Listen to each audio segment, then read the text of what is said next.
தூரமா இது கோவில் புளியோதரைக்கு ரொம்ப நல்லா இருக்கும் டேஸ்ட்டு. கோவிலில் சாப்பிட்ற மாதிரியே அந்த டேஸ்ட் வரும். இது 3 அழகு அரிசிக்கு இந்த புளி கரைச்சி வச்சுருக்கிறேன். இதில் ஒரு 10-15 மிளகாய் இருக்குது, காஞ்ச வத்தல், 3 ஸ்பூன் தனியா இருக்குது, 2 ஸ்பூன் எள் இருக்குது, 1 ஸ்பூன் மிளகு வச்சுருக்கேன், கொஞ்சோண்டு 1/2 ஸ்பூன் வெந்தயம் போட்டால் போதுமா, இல்லைன்னா கசப்பு தட்டிடும். தாளிக்கிறதுக்கு கடுகு, உளுத்தம் பருப்பு, கடலைப்பருப்பு, பெருங்காயம் எடுத்து வைக்கிறேன். பெருங்காயம், மஞ்சப்பொடி புளிச்சாறில் போட்டுக்கலாம்.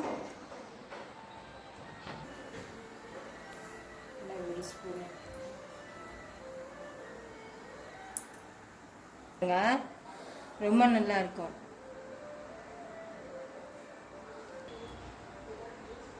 ஒரு வாட்டி ட்ரை பண்ணி பாருங்கள், ரொம்ப நல்லாயிருக்கும், ரொம்ப டேஸ்ட்டாக இருக்கும். புளியோதரை கோவில் புளியோதரை மாதிரி இருக்கும் நல்லா.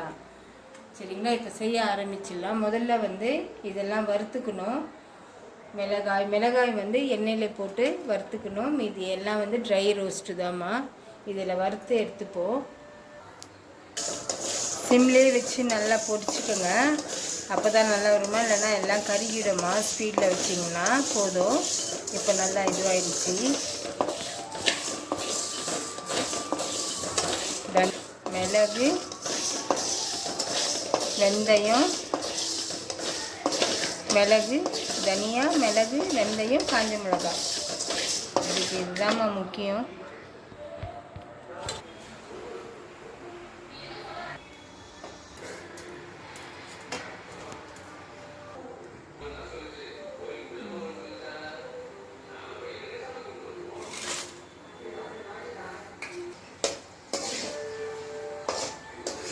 இந்த கலருக்கு நல்லா வத்தலை நல்லா பொரிச்சிக்கணும், மிளகாவை.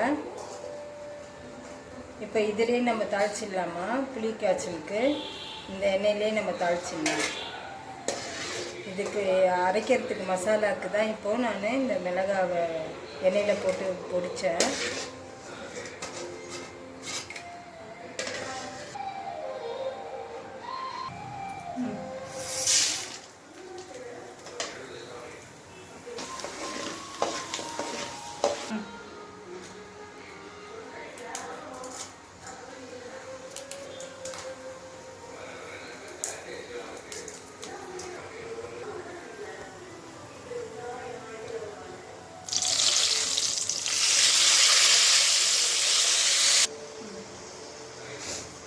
உப்பு போட்டுடலாமா, தேவையானது உப்பு போட்டுருக்கேன்.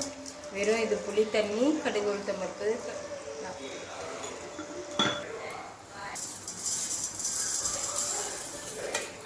மிளகாய் போட்டுக்கலாம். இப்போது மிளகாய் எல்லாம் போட்டு நல்லா அரைச்சாச்சுமா. இப்போது அந்த புளிச்சாறில் இதை நம்ம போடணும். போட்டு அப்புறம் பார்க்கலாம். இப்போ போட்டுக்கலாமா, நல்லா வெந்துடுச்சு புளியெல்லாம். இப்போ போட்டு இறக்கிடணும், அவ்வளோதான். கருவேப்பிலை லாஸ்ட்டாக போட்டுடணும். சாதம் வடித்து கலர்னதை பார்ப்போம்.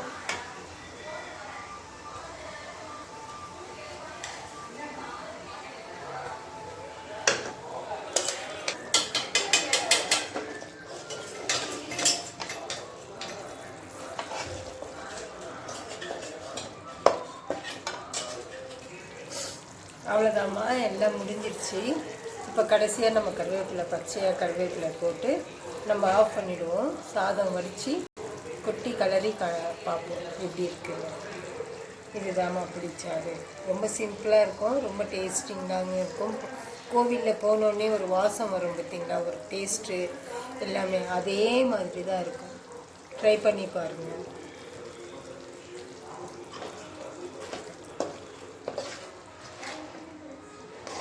இனிமேல்ட்டு சாதத்தை வடித்து அதில் கலந்து பார்ப்போம் டேஸ்ட் எப்படி இருக்குன்னு. ஆல்ரெடி ட்ரை பண்ணி பாருங்கள், உங்களுக்கே பிடிக்கும். நன்றிம்மா. எல்லோரும் லைக் பண்ணுங்கள், ஷேர் பண்ணுங்கள், சப்ஸ்கிரைப் பண்ணுங்கள்.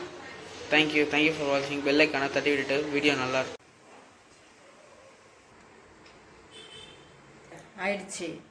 அதுக்கு புளி சாதத்துக்கு மசால் வடை ரொம்ப சூப்பராக இருக்குங்க. லலித் ராகவாவுக்கு ரொம்ப பிடிக்கும் இது. இந்த புளி சாதத்துக்கு மசால் வடை லஞ்ச் பாக்ஸ்க்கு ரொம்ப ஏற்றதாக இருக்கும். ஒரு வாட்டி ட்ரை பண்ணி பார்த்துட்டு கமெண்டில் சொல்லுங்கள். ரொம்ப நல்லா இருக்குங்க.